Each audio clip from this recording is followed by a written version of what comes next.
MG Listener, kita lanjutkan Intimate Sharing Session dan kali ini bersama saya, Kabul Indrawan. Nah, tokoh yang akan berbincang bersama saya kali ini adalah sosok yang memegang peranan penting dalam penanganan COVID-19 khususnya di Indonesia.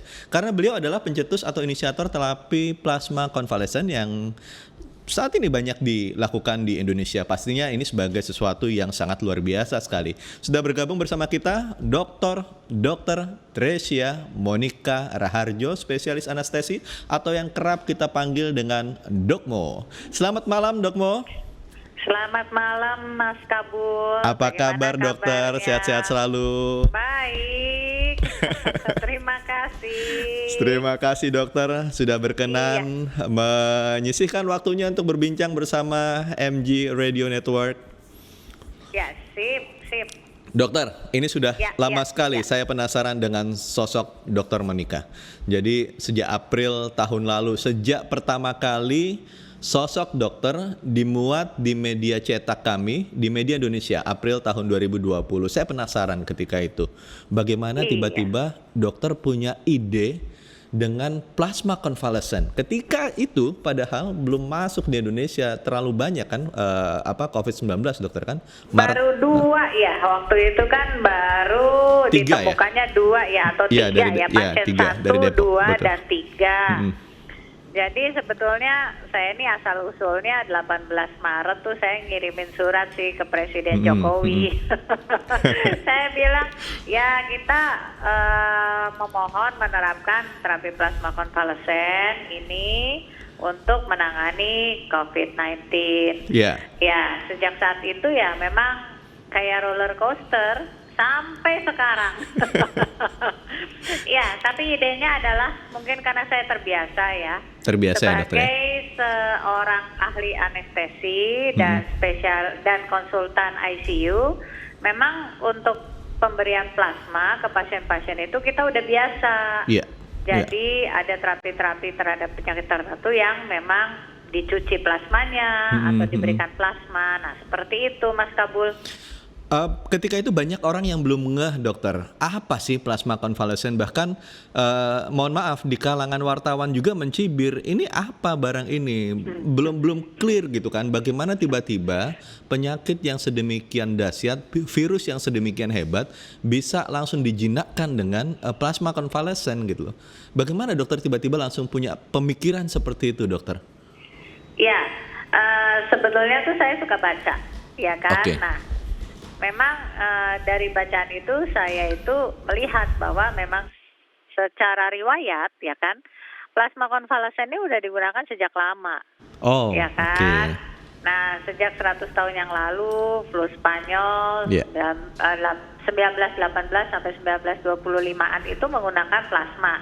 Hanya pada saat itu adalah plasma digunakan untuk mencapai hasil yang terbaik itu adalah pada 2 kali 24 jam pertama. Jadi 2 hari pertama lebih sempit dibandingkan plasma konvalesen untuk COVID-19. Bahkan sebetulnya ya, kalau kita mau ngomong jujur, WHO juga bahkan mempunyai atau membuat guideline terapi plasma konvalesen untuk Ebola loh. Oh, ada untuk Ebola ya dokter ya? Ada. Oke. Jadi kalau misalnya kemarin tuh tiba-tiba ribut-ribut WHO merekomendasikan tidak menggunakan, iya itu aneh dokter lucu ya? Sih, gitu iya betul. Karena memang saya juga ada berkasnya bahwa dia sendiri yang bikin begitu. Dan kalau misalnya kita telaah, tetap saja WHO tidak bisa menghilangkan plasma konvalesen untuk COVID-19 karena di akhir penjelasannya tetap bilang bisa dilakukan atas dasar penelitian. Nah, dan saya udah berkomunikasi loh dengan salah satu peneliti ya, bahkan ketua peneliti plasma di Amerika Serikat, dan mereka pun memiliki visi dan misi yang sama. Ya, dari Mayo, dari John Hopkins, dari Albert Einstein, College of Medicine, dan mereka sebagai profesional serta peneliti juga melanjutkan mengenai terapi plasma konvalesen ini. Bisa nggak saya mengatakan begini dokter, bahwa dokter itu tergolong berani atau mungkin nekat melawan sebuah arus besar yang namanya WHO, yang ketika itu menjadi sebuah sesuatu yang harus ditunduki oleh para tenaga kesehatan termasuk dokter di seluruh dunia. Ketika dokter menyatakan ayo kita pakai plasma konvalesen, kita buat tata laksananya gitu. Kayaknya nekat ini dokter ini. Ya, memang itulah yang terjadi pada orang-orang yang sebetulnya bukan nekat ya, tapi saya juga ada perhitungan. Mungkin tepatnya adalah punya nyali. Punya nyali. Ya, punya nyali. Kalau nekat itu kan tidak atau tanpa perhitungan ya Mas Kabul ya. Betul. Tetapi kalau punya nyali itu tentunya dengan perhitungan yang matang. Betul. Kalau kita melihat ya referensi yang dipakai oleh WHO ya kan? Iya. WHO kan menuliskan referensi bla bla bla bla bla. Tetapi seharusnya kita juga melihat ya penelitian RCT atau Randomized Clinical Trial yang pertama diadakan itu yang memberikan hasil bagus itu justru di Iran. Di Iran. 2020. Terus terang yang lain-lain itu kalah cepat itu dengan Iran. Negara Barat pun kalah dengan Iran. Itu kan di sana bisa menurunkan sampai hampir 40% kalau nggak salah. Dan ada diterbitkan di majalah internasional terindeks Scopus. Terindeks Scopus ya? Iya, dan banyak sekali penelitian-penelitian seperti itu, tetapi tidak dijadikan referensi oleh WHO. Iya, seperti itu. Kenapa menurut dokter? Ini pertanyaan juga menjadi saya. Kenapa WHO tidak menjadikan itu sebuah referensi? Ada sesuatu yang disembunyikan kah? Ya, mungkin istilahnya adalah preferensi. Preferensi, ya kan? Preferensi. Apakah preferensi suka yang berwarna kulit putih atau berwarna kulit hitam atau berwarna kulit coklat? Ya kan Mas Kabul kan? Iya betul, kita kan betul. Semuanya kan menuju kepada preferensi yang dilatar belakangi oleh banyak hal, ya kan? Iya. Bisa kepentingan itu bisa kepentingan untuk sesama, bisa kepentingan untuk keluarga, bisa kepentingan untuk diri sendiri, kan itu berbeda-beda. Jadi saya tidak bisa menyebutkan dan juga saya juga tidak berwenang atau bukan ranah saya untuk menyebutkan apa sebabnya. Cuma kalau saya lihat dan saya pelajari ya kan, setelah itu kan ada banyak obat yang menyebutkan bahwa ini monoklonal antibody ya kan. Nah, terus saya cuma ketawa aja dan menanyakan satu hal, antibody kan? Apa betul. bedanya dengan antibody yang terkandung di dalam plasma? Plasma, iya betul. Hanya itu kan dimurnikan ya kan? Iya. Dan bahkan sekarang saya bersama-sama dengan PMI yang sudah seperti kerabat atau saudara kandung saya itu bahkan sudah mengarah ke fraksionasi plasma, jadi bukan berkutat pada terapi plasma lagi. Fraksionalisasi, itu maksudnya apa dokter? Iya. Jadi plasma konvalesen atau plasma dari penduduk Indonesia yang banyak itu bisa diproses dan diuraikan sehingga kita bisa memproduksi produk-produk plasma untuk dalam negeri seperti IVIG, kemudian juga seperti albumin. Jadi kita tidak tergantung lagi impor dari luar. Nah, kita sudah menuju ke sana. Yang ini masih berkutat bahwa merekomendasikan atau tidak, kan lucu ya?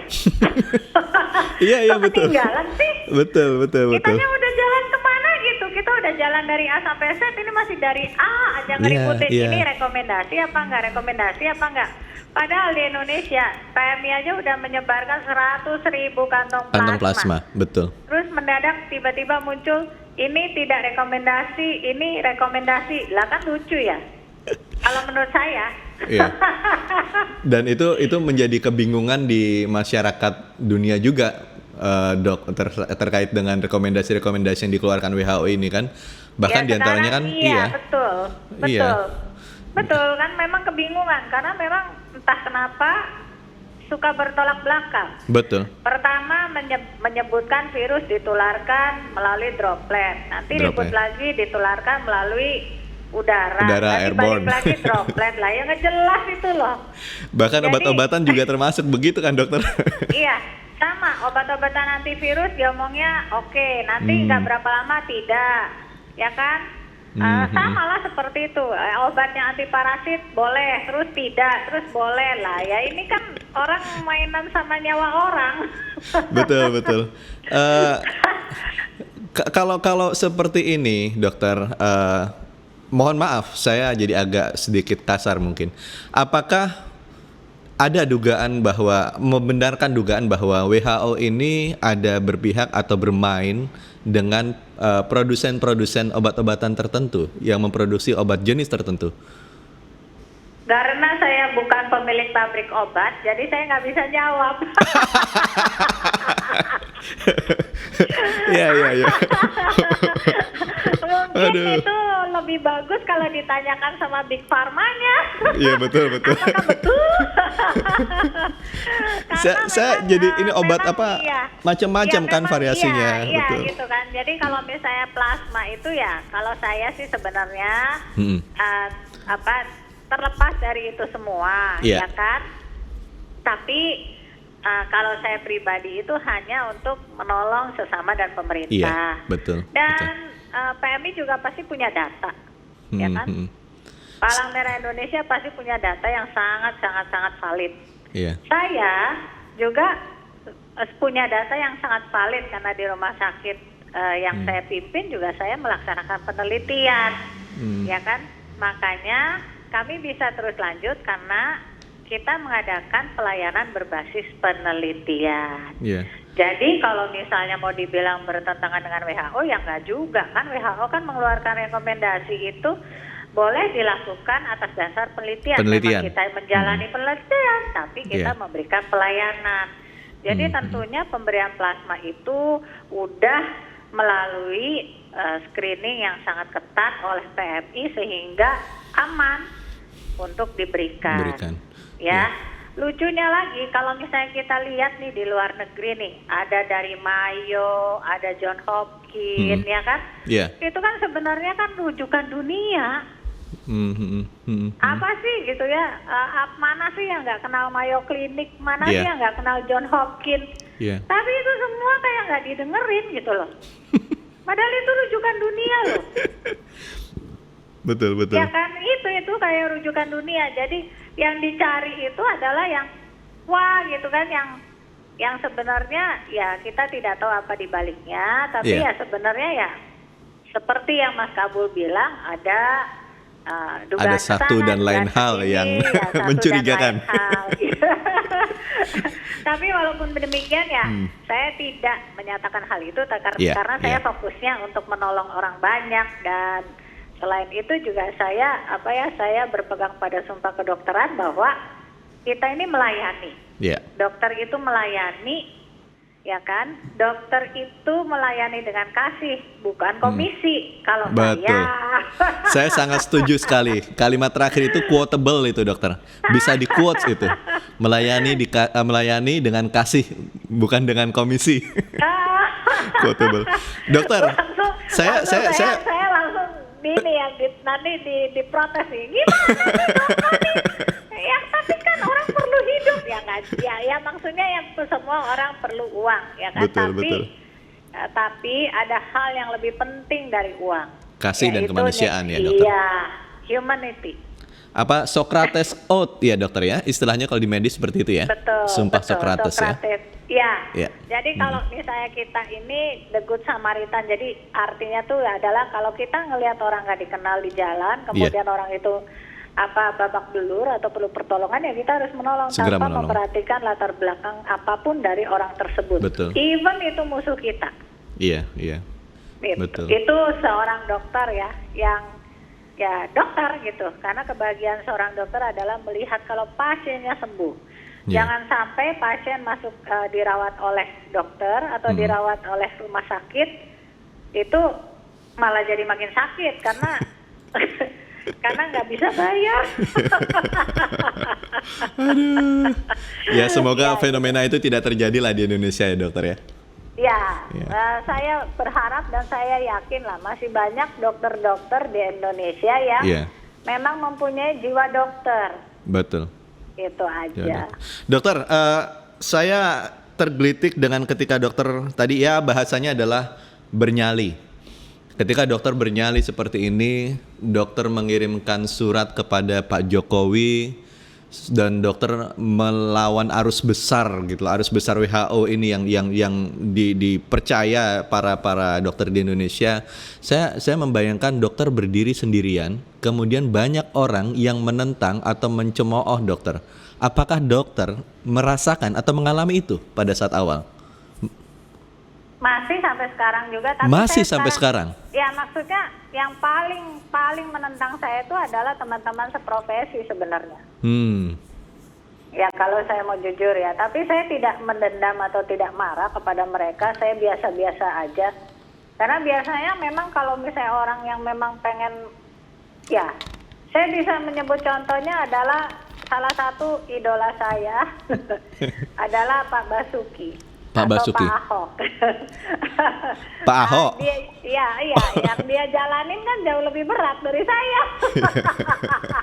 Iya betul. Ya udahlah, dia aja mau ngejalanin itu kok, masa saya enggak, kalau tujuannya saya untuk menyelamatkan banyak orang atau melayani sesama. Iya. Ya kan, ya sudah saya jalani aja, tapi saya tidak pernah merasa sendiri karena saya orang yang percaya Tuhan. Iya, itu betul. Gitu. Tapi memang saya merasakan bahwa benturan itu sangat luar biasa sih. Ya, tetapi salah satunya adalah pasangan hidup sama keluarga ya. Itu yang membuat dokter percaya diri dan semangat ya. Dua itu ya, pasangan hidup dan keluarga. Iya, yang pertama pasti Tuhan. Tapi Pasti yang Tuhan. kedua, ya pasti Tuhan, dan Tuhan Pasti. memberikan pasangan hidup yang luar biasa ke saya. Sebetulnya kalau dilihat Dokter Monik itu luar biasa kuat ya, tahan banting sampai sekarang. Sebetulnya yang lebih kuat dan tahan banting itu suami saya. Oh iya, dokter satu keluarga dokter semua ya. Bahkan putranya dokter juga dokter kan saat ini. Iya betul Mas Kabul. Itu luar biasa loh dokter. Iya, tapi ya memang ya itu mungkin ya memang suatu jalan yang harus dilalui. Jadi jadi saya juga melihat seperti Dokter Terawan juga menjalani semuanya juga dengan tekun ya. Iya. Ya, dan ya saya juga melihat dari beliau juga banyak juga hal positif yang memang bisa saya ambil gitu ya. Dari Pak Ahok, Dokter Terawan gitu kan. Dan sampai sekarang pun saya kadang-kadang masih berkomunikasi, dan karena mungkin semuanya suka baca dan suka ilmu dan juga suka melayani sesama, jadi Dokter tadi menyinggung Dokter Terawan. Agak sedikit out of topic bagi saya dalam hal ini. Saya pengen mengulik apakah ada kesamaan antara vaksin Nusantara dengan plasma konvalesen yang dokter inisiasi ini? Kalau sebetulnya ya mungkin istilah yang lebih tepat untuk vaksin Nusantara beliau itu adalah imunoterapi, Mas Kabul. Imunoterapi, terapi kekebalan. Iya. Sama kayak saya itu adalah imunoterapi, tapi sebetulnya kalau imunoterapi dari Dokter Terawan itu lebih customize ya. Lebih customize untuk tiap orang. Jadi itu kan sel dari orang itu sendiri diambil, di treatment, kemudian dimasukkan. Kalau saya kan masih antar manusia. Satu spesies tapi antar manusia. Jadi sebenarnya lebih customize itu adalah terapi yang beliau bawa. Jadi kemarin tuh sempat ngobrol, gimana dokter sehat, kemudian penelitiannya lanjut ya, tapi imunoterapi. Jadi mungkin itu istilah yang lebih tepat buat penelitian beliau. Karena saya melihat di draft of vaksinnya WHO, dokter, itu yang dari Indonesia yang paling maju. Mohon maaf, memang vaksin Nusantara karena sudah sampai uji klinis tahap 3 ya, masuk seperti itu ya. Sedangkan yang lain belum ada ya, dokter ya? Iya, karena begitu loh. memang itu kayaknya secara manusia itu kalau ngelihat hal yang baru itu kan biasanya itu alergi. Alergi. Kayaknya kalau di kita ya. Kalau saya itu istilahnya orangnya embrace science. Karena ilmu pengetahuan itu terus terang banyak gunanya kalau menurut saya. Ilmu pengetahuan itu bisa mendekatkan kita semakin dekat dengan Tuhan. Betul. Ilmu pengetahuan itu bisa membuat kita semakin merasa kecil dan rendah hati. Gitu. Ilmu pengetahuan itu bisa membuat kita itu bisa mensyukuri ya. Dan juga bisa mengembangkan sesuatu yang bermanfaat bagi sesama kita. Nah, tapi justru yang terjadi adalah kalau sekarang itu kadang-kadang orang ngelihat orang yang punya ide baru itu malah sentimen gitu loh. Alergi. Antara alergi dengan ngiri, dokter, beda tipis itu. Mungkin ya, seperti itu ya. Seperti itu Mas Kabul. Jadi sebenarnya saya juga nggak mengharapkan apa-apa kan awal-awal mungkin orang curiga ini mau diduitin kali sama Dok Mo, nggak juga sih. Soalnya saya tiap kali ada webinar atau apapun, saya tidak pernah selalu menghindar halus bila ditanya fee-nya berapa atau apa gitu ya untuk berbagi ilmu gitu ya. Selama tahun 2020 sampai 2021 kemarin gitu ya, itu aja. Dan saya salah satu yang menikmati plasma konvalesen. Bukan saya, dokter. Jadi keluarga saya. Jadi ada kakak yang memang dalam kondisi kritis ketika itu. Dan kami diminta mencari plasma konvalesen yang sesuai dengan golongan darah beliau gitu kan. Dan itu memang saya mohon maaf dokter. Rebutannya minta ampun dokter. Dari situ tuh kebayang ternyata plasma konvalesen ini banyak orang yang yakin memang bisa menjadi sebuah alternatif penyembuhan yang benar-benar bermanfaat. Dan akhirnya kakak saya itu ya puji Tuhan sembuh dokter. Sembuh dia. Suami saya juga kena Mas Kabul. Oh begitu dokter. Dan dia cepat sekali memburuknya karena waktu itu dia ada komorbid ya, dia ada kencing manis dan ada hipertensi tahap awal ya. Jadi pada saat itu tuh dia cepat memburuknya saturasi 98 ke 93. Drop. Nah, saya lagi ada di Jakarta padahal udah dah. Saya minta tolong ke PMI. Nah, saat itu suami saya golongan darah O dan dia tuh terkenanya pada saat awal sebelum gelombang 2 tuh naik. Jadi pada saat awal tuh yang kena kan umumnya kebanyakan golongan darah A sama B ya. Jadi golongan darah O tuh jarang banget kena. Jadi nyarinya agak susah tuh. Nah, di PMI itu segera membantu saya ya luar biasa itu. Saya tuh sangat sangat mengasihi mereka gitu ya orang-orang di PMI itu ya. Karena mereka tuh tanpa pamrih loh. Udah itu kan dijelek-jelekinnya, diprotesnya apanya ya pening lah kasihan. Nah, saya yang selalu saling menguatkan gitu dari mereka ke saya dan saya itu seperti itu kayak sudah saudara sendiri ya. Itu tuh baru ada satu loh. Waduh, saya itu memang sampai ya menangis ya karena itu suami saya sendiri ya, orang lain ditolongin suami sendiri. Tapi saya merasa bahwa suatu saat akan tiba saatnya bahwa keluarga saya pasti ada yang kena. Pasti yang kena dan ternyata memang seperti itu. Dan mungkin karena itu saya nggak tahu kenapa waktu itu tiba-tiba PMI Cirebon tuh nelfon. Padahal dokter di Bandung ya? Di Jakarta saya. Oh di Jakarta malah? Ya saya lagi tugas di Jakarta waktu itu ada panggilan di Jakarta. Nah suami saya di Bandung. Kemudian udah itu saya kan minta tolong ke dokter Linda ya kan, dan dokter Linda kan selalu dan dokter Rian, dokter Nova gitu ya, udah menyebar di grup PMI-nya kan.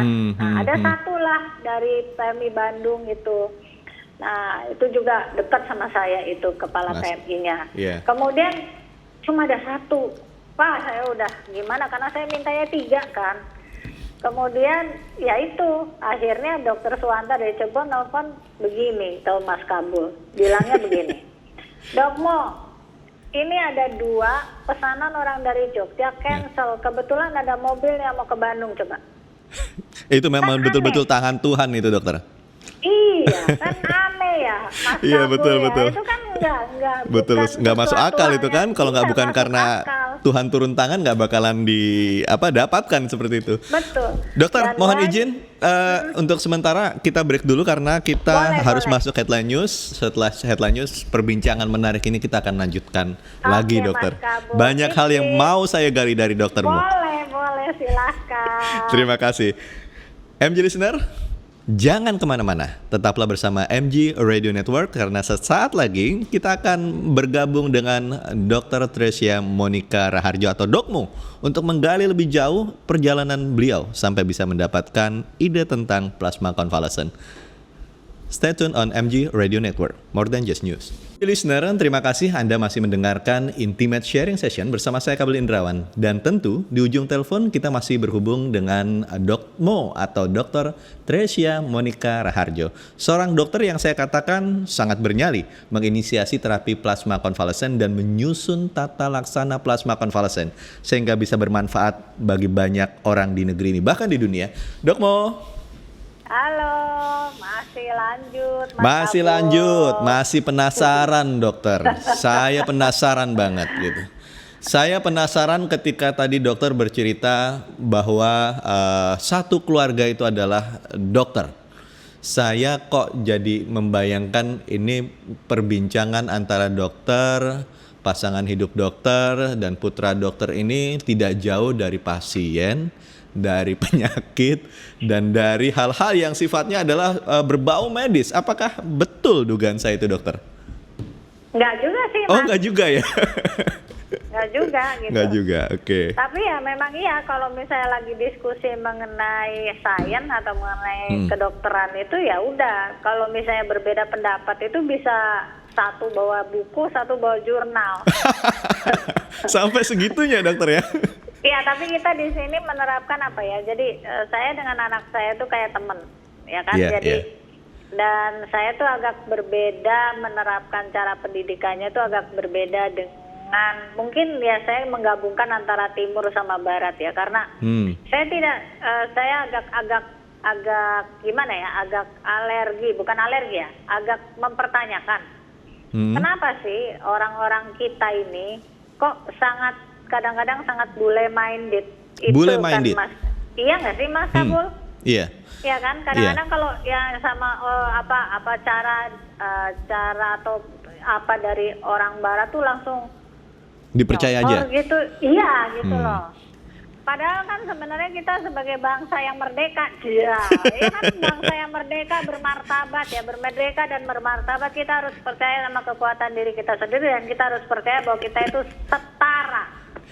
Itu yang dibilang sama Presiden Jokowi beberapa waktu yang lalu, masih ada mental inferior. Begitukah, dokter? Iya, kita itu harus ya. Oh ya nggak apa-apa sih orang kalau misalnya orang di barat itu mau bilang A, kita tidak harus selalu A kan? Iya. Kita punya karena apa? Karena kondisi di Indonesia itu adalah Indonesia, Yes. bukan di Amerika, bukan di Eropa, Betul. bukan di negara-negara yang lain. Betul. Kan setiap negara itu kayak orang beli sepatu atau pakaian, ukurannya masing-masing. Tidak bisa apa yang di negara barat itu tampak bagus, itu langsung diterapkan 100% ke kita. Nggak bisa. Itu betul sekali. Iya, sayangnya semua tuh ditelan mentah-mentah. Ditelan gitu mentah-mentah. Ya, seperti yang kita bicarakan di awal gitu. Ditelan mentah-mentah, dilihat dulu nanti dulu. Kasus yang ada di WHO di beberapa negara yang dihandle oleh WHO kan tidak sama di Indonesia. Itu yang bikin dokter jadi semakin percaya diri ya, dokter ya. Iya, maksudnya sekarang begini ya, tidak semua yang apa ya, kan berbeda-beda, tidak semuanya bisa cocok karena setiap Betul. negara tuh ada kekhasan sendiri-sendiri gitu kan. Ya, Ya oke lah kalau misalnya di negaranya kecil kayak Singapura gitu ya, mau di lockdown ya bisa lah gitu kan. Satu pulau kecil gitu, itu pun juga masih merana tuh. Iya. Setelah lockdown tetap aja kena gitu ya. Padahal segede Bogor itu kecil kan? Iya kan? Di Indonesia gimana? Nggak bisa gitu. Jadi kadang-kadang tuh saya merasa ini kenapa sih kok masih ya percayalah sama diri sendiri gitu. Percayalah sama diri sendiri bahwa kita bisa mengatasi masalahnya dengan diri sendiri. Iya. Janganlah memandang bangsa kita itu semuanya jelek gitu loh. Bangsa kita tuh ada yang bagus gitu. Betul. Kita harus mencintai bangsa ini, mencintai negara ini apapun kenyataannya gitu. Kalau misalnya itu teman saya yang di Amerika atau teman saya yang di itu juga bilang, kata siapa di sini nurut-nurut? Ada yang lebih parah dari orang Indonesia gitu kan, ya kan, gitu ya. gitu kan. Jadi kadang-kadang kita selalu melihat rumput tetangga lebih hijau daripada rumput sendiri. Padahal kalau misalnya udah pindah ke tetangga ternyata rumput buatan. Rumput sintetis. Iya kan, pasti hijau terus kan kalau misalnya rumputnya. Iya. Ya, jadi itu yang sebenarnya terjadi sebenarnya di sini. Dari WHO bilang A, nurut semua A gitu kan. Tapi kan hanya itu kan bisa A kecil, A gede, A gendut. Apa itu kan tergantung negara yang menerapkannya. Iya. Saya salut loh sama Iran. Iran kan memang mereka sudah memiliki jalan sendiri kan? Karena dianaktirikan mereka I don't care, istilahnya kan seperti itu kan dokter. I don't care, dan akhirnya mereka yang lebih maju. Ya kan, saya dengar dari teman sejawat saya, robotik mereka maju. Ya kan, nuklir juga. Pengetahuan mereka, karena mereka dipaksa untuk berdiri sendiri kan, dimusuhin sama semua negara barat, kebayang nggak? Iya. Ya kan, kalau yang lain malah ngemis-ngemis, dia mah berdiri sendiri ya. Kenapa kita enggak? Kita punya sumber daya, ya kan, manusia, kita mempunyai itu. Kenapa? Mentalnya itu yang harus dirubah. Betul. Revolusi mental itu benar. Iya. Tapi menyakitkan. Itu Mas Kabul. Dokter, saya membaca achievement-nya dokter nih. Jadi saya melihat di sini dokter tuh best graduate medical doctor, best poster and free paper poster presenter, highest GPA of specialist graduates, second winner, summa cum laude. Saya bilang ini dokter ini apa ya? Luar biasa banget gitu loh. Jadi saya nggak kebayang ada dokter yang prestasinya bejibun kayak begini. Itu bagaimana dokter bisa membagi antara pekerjaan dokter, keluarga dokter, dan pasien dokter. Kalau saya melihat ini kan prestasi akademis yang sedemikian tinggi ya dokter ya. Saya sekarang jadi direktur Rumah Sakit Unggul Karsa Medika juga, Mas. Waduh, nambah lagi. Jadi bagaimana itu dokter bisa membagi waktu sampai seperti itu? Banyak sih orang tanya ke saya, ini waktunya Dokmo ini 24 jam atau 48 jam sih harinya. 48 jam. Saya masih sempat fitness loh. Iya, saya melihat dokter di Instagramnya dokter itu ada sarung tinju. Iya, itu olahraga kesenangan saya. Oh, Thai boxing atau apa gitu dokter? Iya. Sudah berapa lama dokter melakukan itu? Sempat ke jeda ya, 1 tahun, 1,5 tahun, karena kan fitness ditutup. Iya. Jadi betul. di rumah aja lah pakai samsak biasa kan. Loh. Tapi ya tetap nggak maknyus gitu kalau misalnya kayak di gym ya. Jadi hampir 5 tahun yang lalu, dan saya udah atur makan serta atur pola hidup tuh 5 tahun. Oh, karena saya pikir ya dokter kan harus bisa memberikan menjaga kesehatan sendiri, jangan hanya menjaga kesehatan pasiennya. Betul. Time management, Mas Kabul. Time management. Saya harus berterima kasih sama ibu saya yang didikan Belanda. Oh, ibu didikan Belanda zaman dokter dulu ya? kan. Iya. Guru kan. Itu di Purwokerto ya dokter ya? Saya lahir di Purwokerto, tapi saya besar di Cirebon. Oh, besar di Cirebon. Kemudian saya kuliah kedokteran di Maranatha, Bandung. Okay. Nah, ibu saya itu begitu disiplinnya, semuanya tuh dijamin sama dia. Ini bangun jam 5, kemudian setelah itu harus mandinya harus tidak boleh lama-lama, tapi tidak boleh terlalu sebentar. Banyak aturannya lah. Orang didikan Belanda kan kayak gitu ya. Makanya saya bilang, aduh kenapa sih nggak yang diambil yang bagusnya aja, 350 tahun dijajah kok dapet yang jeleknya, bukan yang bagusnya. Nah, padahal itu ya namanya kelebihan daripada orang luar gitu adalah ketepatan waktu. Time managementnya, nah itu yang saya ambil tuh time managementnya dari ibu saya. Jadi dalam satu waktu tuh bisa melakukan beberapa pekerjaan sekaligus. Misalnya saya di jalan, saya buka laptop, saya kerja. Kalau misalnya saya dari perjalanan misalnya setengah jam, saya bisa ngecek, saya cari jurnal, saya baca. Iya. Gitu loh. Seperti itu. Jadi mengefisienkan waktu. Multitask. Iya. Multitask. Dan apakah yang dokter terima dari ibu itu dokter terapkan ke putra dokter? Iya, anak saya juga multitasking. Multitask ya. Oke. Pada laki. Pada laki, dokter Alfonsus Zeus Suryawan ya dokter ya? Iya, padahal laki. Kan kadang-kadang orang bilang kalau cewek tuh bisa multitasking, bisa mengerjakan sesuatu tapi juga bisa ngomel kan gitu kan. Kalau cowok itu kan enggak gitu kan. Tapi anak saya cowok dia bisa multitask. Luar biasa. Dia itu finalis Putra Putri Batik 2019. Oh ya? Anak saya yang cowok ya. Dan dia itu adalah Duta Kopi Indonesia 2020. Wow. Dan sekarang lagi pendidikan obstetrik ginekologi. Obsgin. Iya, lagi sengsara-sengsaranya. Sengsara. Semester 1. Semester 1. Tapi saya bilang, ya saya nggak pernah mau ikut campur gitu ya. Ya sudahlah, kamu ikutin aja gitu. Karena dia memilih untuk jadi kayak bapaknya. Bapaknya kan spesialis obgyn. Iya, obgyn. Iya. Ya, kalau saya kan anestesi gitu. Anestesi. Itu, Mas Kabul. Jadi gimana cara mendidik anak? Kan orang-orang pada tanya gimana sih Dokmo bisa mendidik anaknya. Dokmo itu seperti itu kan, mandiri, kemudian dia tidak spending money-nya tidak boros ya. Dia punya usaha kedai kopi sejak dia koas. Dan pada saat awal tuh saya tidak memberikan dia itu pegawai. Jadi pada saat koas dikerjakan sendiri? Iya. Dia harus mengerjakan segala sesuatunya sendiri termasuk melayani tamu-tamunya. Kalau misalnya punya toko kopi seperti itu, lalu kedai kopi, iya, kemudian dan dia punya learning center juga. Punya learning center juga, itu membagi waktu dengan belajarnya. Dokter itu kan bukannya profesi yang gampang gitu loh. Saya nggak kebayang ketika lagi koas, lagi ketemu pasien. GPA-nya 3,7 lebih. Buset. Luar biasa. Karena gini ya. Saya itu tidak mementingkan ranking, ya. Okay. Saya bukan orang tua yang mengharuskan anaknya ranking.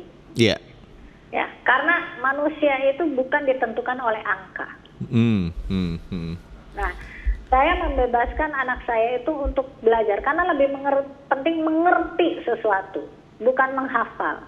Kalau kamu mengerti, kamu akan tertanam. Sampai kapanpun kamu akan ingat. Kalau lupa, istilah-istilahnya kamu tinggal buka buku aja, Mas Kabul. Tapi kalau menghafal, kamu akan mudah lupa. Tapi kalau kamu mengerti, ya itu kamu akan ingat seumur hidup. Oh iya, saya ngerti kok, udah. Kira-kira kalau diingatkan lagi, udah ngelihat mesinnya sekali, oh ya gitu. Berarti intinya dipaham itu dokter ya, pemahaman. Iya, paham. Dan begini, jangan membiasakan anak itu menghargai segala sesuatunya dengan angka, Mas Kabul. Dengan angka, iya. Jangan.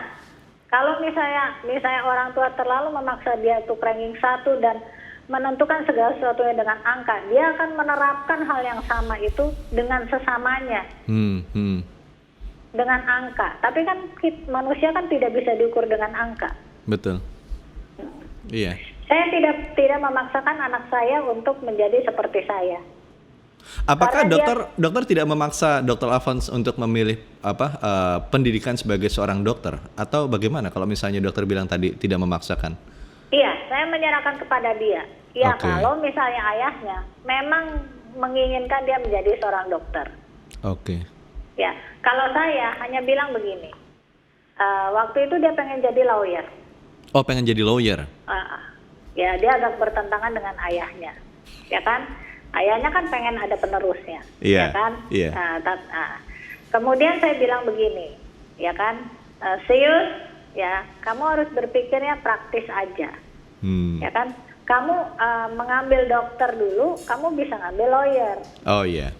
Ya kan, jurus. Tapi kalau kamu ngambil lawyer, kamu nggak akan bisa ngambil dokter. Ya udah, terus setelah sebulan, okay, Mom, I already decided I will take medicine school. Okay, it's your choice. Ya kan, it's your choice kan. Karena kan kalau di rumah dia ngomong sama saya pakai bahasa Inggris. Dia Inggrisnya fluently. Dia sebenarnya kenapa pengen jadi lawyer?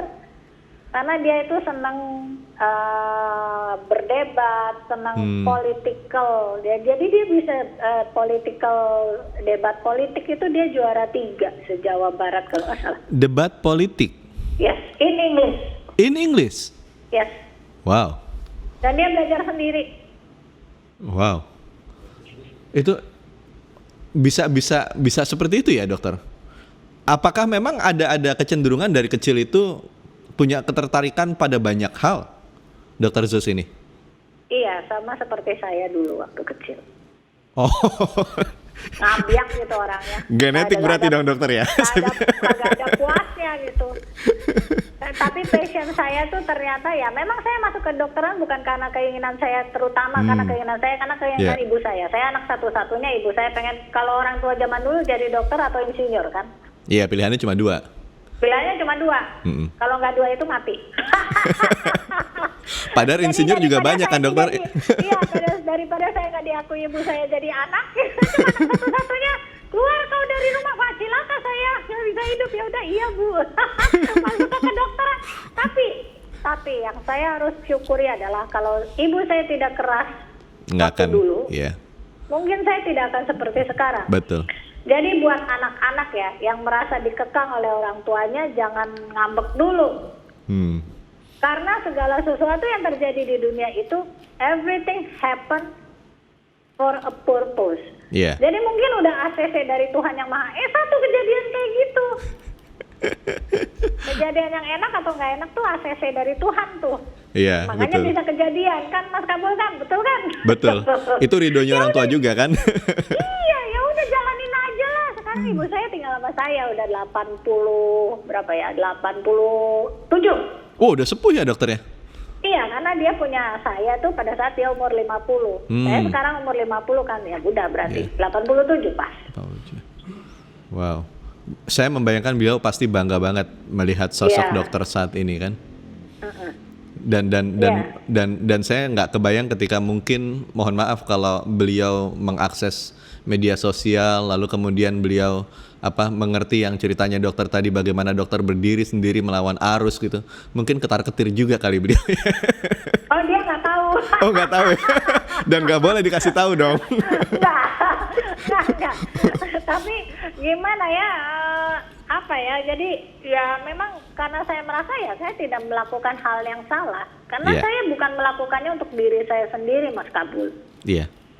Karena saya melakukannya untuk sesama saya gitu. Saya menolong itu untuk sesama saya gitu. Bukan menarik keuntungan dari hal itu. Jadi ya nggak ada orang yang bisa nyari celah ke saya karena saya kan bukan buat diri sendiri. Betul. Buat orang banyak. Buat orang banyak. Nah, kadang-kadang kalau misalnya ada orang yang ini gini, saya cuma nanya, ya sudah, nggak apa-apa. Kalau memang Anda tahu ada yang lebih baik dari plasma atau ada yang lebih baik dari ini, tolong Anda tunjukkan. Dan tolong Anda berikan, atau tolong Anda juga lakukan hal yang sama seperti yang saya lakukan untuk menolong sesama Anda. Tapi bukan berarti dengan menganjurkan obat yang mahal-mahal.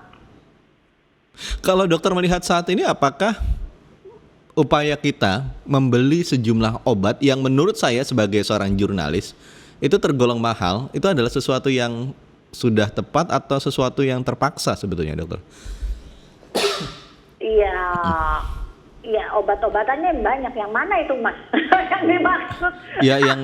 Sebutlah yang terakhir itu kan yang dari Amerika, yang sampai kita melobi untuk dibuatkan produksi patennya di Indonesia. Kemudian ada juga yang dari Fuji, itu kan seperti itu kan, dokter?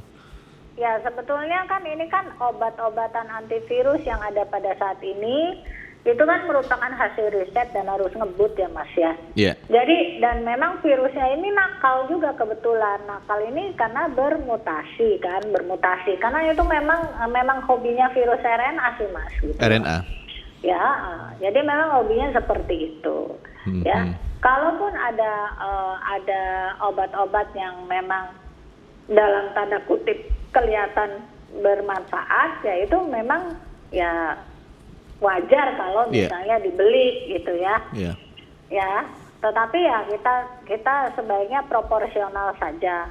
Karena saya juga istilahnya begini, Mas. Kalau kamu pengen lampu kamu bersinar, kamu tidak boleh mematikan lampu orang lain. Yeah. Itu adalah kata-kata yang saya dapatkan dari salah satu orang tempat saya sering ngobrol, yaitu Dr. Putu Moda, Ketua KKI. Ya, dia yang menasehati saya. Ya itulah Monik, kata dia, ya udah. Jadi kalau misalnya saya sih, kalau ada yang memang ada yang menghasilkan obat yang bagus, ya kan, yang bisa lebih poten, itu silahkan. Yeah. Tapi untuk saat ini memang vaksin merupakan salah satu tameng yang cukup bermanfaat gitu. Ya kan? Dan memang kita ketahui bahwa antibodi yang dibentuk oleh infeksi COVID secara normal atau alamiah ataupun vaksin itu sama dengan yang dihasilkan oleh vaksin. Jadi kurang lebih sekitar 3-4 bulan bertahannya. Makanya kadang-kadang kita bisa lihat bahwa setelah 6 bulan yang sudah pernah divaksin bisa kena lagi kalau daya tahan tubuhnya kurang. Bagus. Iya. Dok Mo, koreksi kalau saya salah. Beberapa puluh tahun lalu ketika saya pertama kali kuliah, saya belajar tentang biologi dasar lah, dokter. Jadi yang menyebutkan begini, virus itu adalah transisi antara makhluk hidup dengan benda mati. Dibilang dia benda mati karena dia bisa dibekukan. Dibilang dia makhluk hidup karena dia bisa melakukan perbanyakan. Seperti itu. Nah, jadi virus tidak bisa dimatikan. Jadi dosen saya pernah mengatakan seperti itu. Nah, sekarang kalau misalnya obat-obatan, vaksin itu dibuat kemudian ada tenggat waktunya, pertanyaannya adalah apakah itu akan membuat virus menjadi semakin kuat karena dia istilahnya menahan diri. Dia kan tidak mati, dia menahan diri kemudian dia membentuk bermutasi lah seperti itu sehingga menjadi lebih kuat. Ya, jadi sebetulnya begini Mas, intinya itu what doesn't kill you make you stronger. Oke. Apa yang tidak membunuh kamu itu akan membuat kamu lebih kuat, ya kan? Kadang-kadang kita ini dalam COVID ini pengobatannya itu pokoknya yang bisa dicomot itu kita ambil terus kita kasih ke pasiennya gitu loh. Iya. Yeah. Jadi kayak satu pasien tuh bisa dijejalin obat tuh macam-macam banget kan? Betul. Nah, kalau misalnya memang ada yang akhirnya sembuh, ya itu kan karena memang sembuh, ya kan? Tapi kalau misalnya virusnya, obat-obatannya bisa aja menyebabkan virusnya, kok jalan ke sini udah ada yang hadang, jalan ke situ udah ada yang cari jalan pintas lain yang belum ada. Jadi ya sedikit banyak itu bisa memungkinkan virus itu melakukan mutasi untuk menghindari obat-obatan atau sistem kekebalan tubuh kita sendiri, karena memang itu hobinya virus ya, apalagi virus RNA. Itu seperti itu gitu loh. Terus terang yang saya lakukan di rumah sakit yang saya pimpin itu adalah ya memang kita melakukannya atas dasar penelitian ya. Dan memang terapi plasma konvalesen ini diberikan terutama untuk orang-orang yang daya tahan tubuhnya itu tidak 100%. Penandanya apa? Yaitu dengan komorbid. Orang-orang yang punya komorbid itulah yang merupakan sasaran utama kita gitu. Kalau orang yang sehat sih tidak perlu gitu. Jadi sebenarnya screening awal itu sejak beberapa saat yang lalu juga saya udah bilang screening awal itu komorbid dan non komorbid sebenarnya Mas Kabul. Oh begitu. Iya. Makanya kenapa pasien-pasien pada saat saya jadi Direktur RSUKM 1 Agustus 2021, itu kan saya langsung menerapkan hal seperti itu. Nah, jadi bagus hasilnya gitu. Misalnya dari kalau kita bandingkan misalnya 12 pasien, misalnya kan ada yang diberikan plasma, ada yang enggak gitu ya. Nah, yang diberikan plasma itu bisa bila pemberiannya tepat ya kan, waktunya pas, dosisnya pas, itu memang dia akan lebih cepat membaiknya dibandingkan yang tidak. Itu aja sih. Dokter, satu pertanyaan yang membuat saya tergelitik dari beberapa yang saya baca adalah COVID ini akan membuat masalah kesehatan baru dalam jangka panjang bagi mantan penderitanya. Nah, long COVID. Nah, di luar daripada itu adalah dampak karena obat-obatan, dokter. Jadi, apakah betul ketika dikasih obat-obatan? Iya, dikasih obat-obatan digenjot, misalnya dikasih oseltamivir itu sampai berapa banyak begitu, dan itu kerja ginjal jadi bermasalah. Apakah betul seperti itu, dokter? Iya, karena memang setiap obat itu ada dosis. Oke. normal. Dan memang pada komorbid tertentu sebelumnya sudah terjadi gangguan fungsi organ, tapi kita tidak bisa melihatnya secara nyata karena ada fungsi cadangan dari tubuh kita yang masih bermain di sana. Jadi gejala itu nampak kalau fungsi cadangannya kayak misalnya ginjal aja Mas Kabul. Ginjal itu akan kelihatan sekali gagal pekerjaannya kalau sudah tinggal 25% kekuatannya. Jadi kalau misalnya masih 50% orangnya nggak akan ngerasa dia sakit ginjal. Iya. Itu, seperti itu. Kayak paru-paru juga sama. Paru-paru tuh akan mulai cengap-cengap kalau hampir seluruhnya atau misalnya 3/4-nya atau setengah dari kedua paru-paru itu udah kena putih semua ya cengap-cengap lah dia gitu. Tapi kalau sebelumnya ya kelihatannya biasa-biasa aja. Dokter, satu pertanyaan saya terakhir yang bikin saya penasaran adalah... Pasti gatel ya, Mas Kabul, banyak yang mau ditanya ya. Iya banyak banget dokter, saya banyak banget sebetulnya. Ini kalau nggak terbatas waktu, saya pengen ketemu dokter, pengen banyak hal yang saya mau tanyakan. Oh iya, nanti minggu depan saya ke Jakarta. Jakarta dokter ya? Iya bisa ketemu tuh. Siap, insya Allah dokter, mudah-mudahan ada waktu kita bisa ketemu. Iya. Saya banyak hal sebagai apa? Saya ini termasuk wartawan yang pertama kali masuk ke ruang isolasi di Indonesia dokter pada bulan April tahun 2020. Dua rumah sakit saya masuk dan di situ saya melihat penderitaan pasien COVID, bagaimana perjuangan tenaga kesehatan tuh luar biasa. Betul. Suami saya tuh bilang yang ngerasain itu yang namanya sesek, pengen napas tapi nggak bisa napas. Betul. Itu saya menggunakan, tapi sekarang agak longgar ya dokter ya, sudah nggak pakai hazmat yang tebal banget gitu kan? Iya. Ya makanya dia bilang kalau kamu nggak pernah berada di tempat saya, kamu pasti seenaknya aja ngasih obat ke pasien. Tapi saya merasakan gitu, saya seorang dokter spesialis kandungan, saya merasakan dan saya merasakan manfaat plasma. Jadi kalau misalnya ngomong ini itu, kamu belum pernah itu ada di tempat saya. Selalu gitu ngomongnya. Betul dokter. Saya kan kalau nggak pernah ngalamin sendiri, terus cengap-cengap terus akhirnya dikasih plasma sembuh kan nggak bisa. Sampai ada yang senior saya. Kan waktu kemarin tuh berita itu kan sebetulnya kan biasa lah. Yeah. Tidak merekomendasikan dan merekomendasikan dengan penelitian, kecuali penelitian. Kan semua kan judulnya melarang, padahal tidak ada kata melarang, hanya merekomendasikan tidak menggunakan, kecuali atas dasar penelitian. Dan itu juga alasannya juga bla bla bla bla bla bla bla. Ya saya bilang ya ini kan penelitian tentang plasma yang berhasil juga banyak. Iya. Banyak, jauh lebih banyak daripada yang enggak. Sampai teman saya yang di Amerika bilang jauh lebih banyak yang daripada enggak gitu. Tapi lucunya yang diambilnya yang enggak. Apa sih ini? Ya udah biarin aja deh.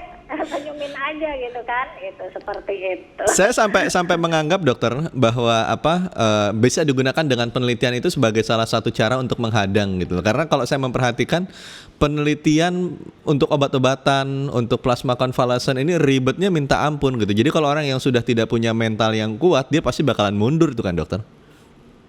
Kan saya udah terlatih dari sudah kebal ya dokter.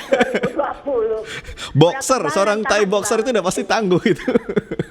Iya, sampai teman saya itu yang banyak ditolong itu bilang, saya tidak mau tahu apapun yang dibilangin sama orang-orang, apapun yang dibilangin sama WHO, ada teman saya bilangnya. Pokoknya Dokmo itu udah nolong banyak orang. Dan itu yang paling penting sebagai manusia, katanya titik. Terima kasih Dokmo. Ya udah, terima kasih Dokmo ya. Banyak yang memang itu kan rekomendasi berdasarkan apa dulu, tapi kan ada rekomendasi yang lain dan banyak juga kan. Dan itu kalau misalnya penelitian bagi saya, Tuhan itu udah memberikan saya jalan di rumah sakit pendidikan. Dan saat ini pun saya kan direktur RSUKM. RSUKM itu rumah sakit pendidikan Fakultas Kedokteran UKM. Dan di rumah sakit pendidikan ini ada 3 utama, yaitu pelayanan, penelitian, dan kemudian pendidikan ya. Jadi penelitian ini saya terus terang meneliti tentang plasma, ya kan, dan memang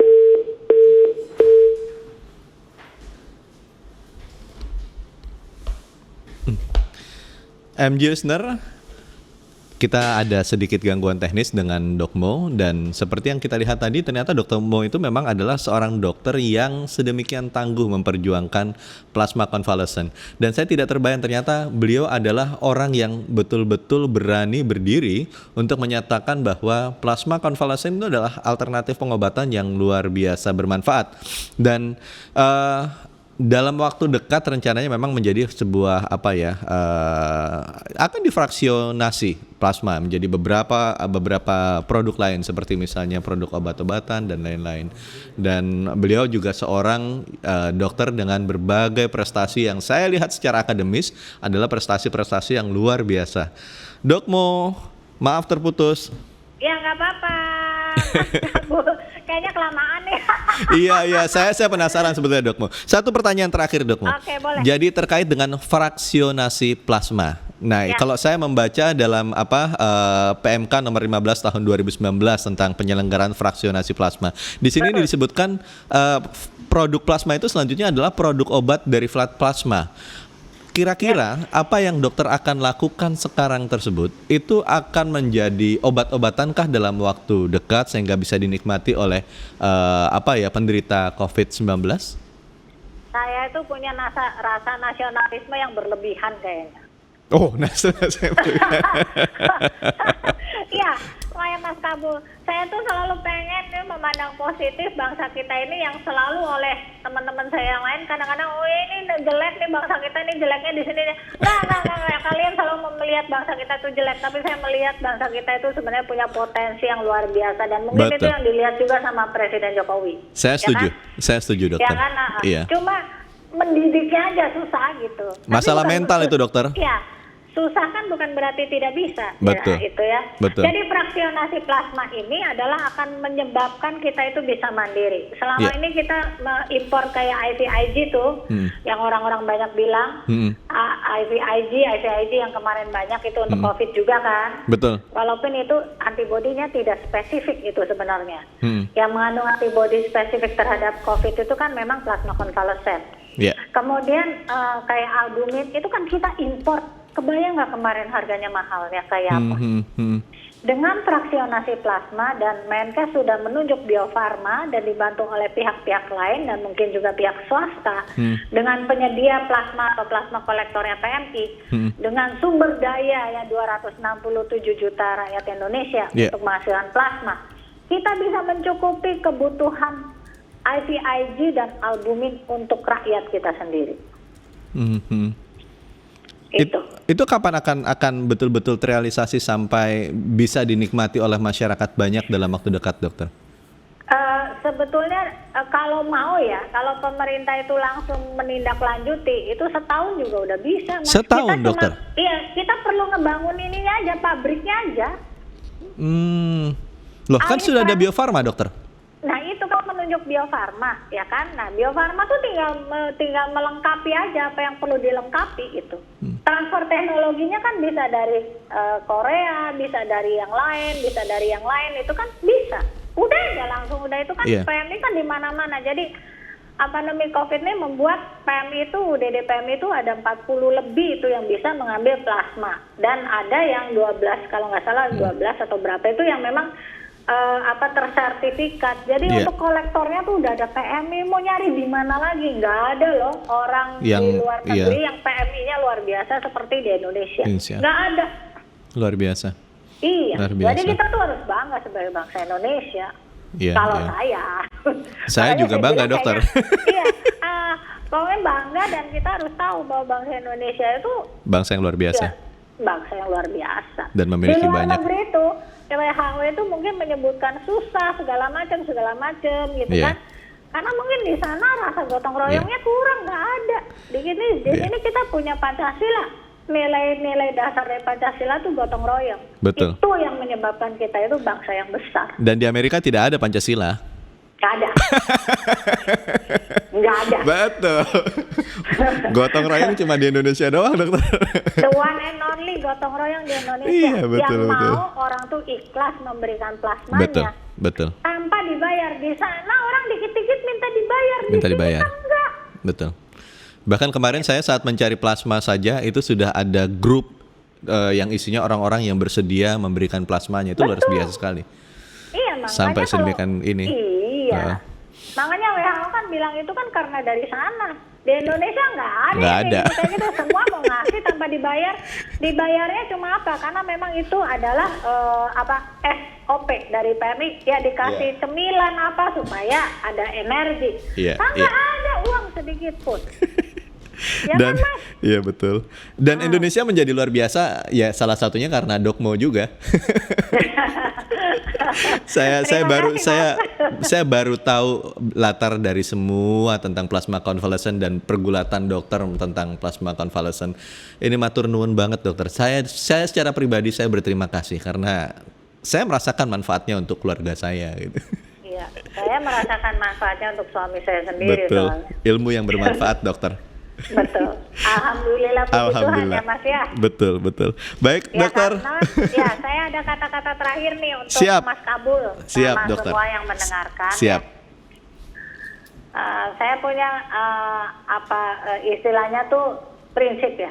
Ya. Karena menurut saya adalah, dan semoga semua orang yang mendengarkan itu bisa mengambil pelajaran, yang bagus diambil, yang jelek dibuang, ya kan? Setinggi-tingginya seorang manusia itu adalah orang yang bermanfaat bagi sesamanya. Setinggi-tingginya manusia adalah yang bermanfaat bagi sesama manusia. Betul. Itu sangat-sangat quotable dokter. Ini quotable yang kedua yang saya katakan sangat quotable. Ya, terima kasih Mas Kabul. Terima kasih dokter. Terima kasih. Salam sayang untuk seluruh bangsa Indonesia, dokter. Siap. Terima kasih dokter sudah menyisihkan waktu, membagi pengalaman, membagi ilmu, membagi bagaimana cara dokter mendidik seorang anak dan keluarga. Luar biasa sekali. Ya, terima kasih Mas Kabul. Terima kasih dokter. Sehat-sehat selalu dokter. Salam, selamat malam. MG Listener, demikianlah perbincangan kita dengan seorang dokter yang luar biasa sekali menurut saya dalam hal pengetahuan, nasionalisme, dalam soal kasih sayang, dan terakhir yang saya ingat adalah setinggi-tingginya seseorang, dia tetap harus bermanfaat bagi orang lain, dan yang paling bermanfaat bagi orang lain adalah bagaimana cara memberikan sesuatu, terutama kasih sayang pada orang lain. Dr. Teresia Monika Raharjo. Terima kasih dokter. Dan MG Listener, demikianlah perbincangan kita dalam Intimate Sharing Session di MG Radio Network malam ini. MG Radio, more than just news. Assalamualaikum warahmatullahi wabarakatuh.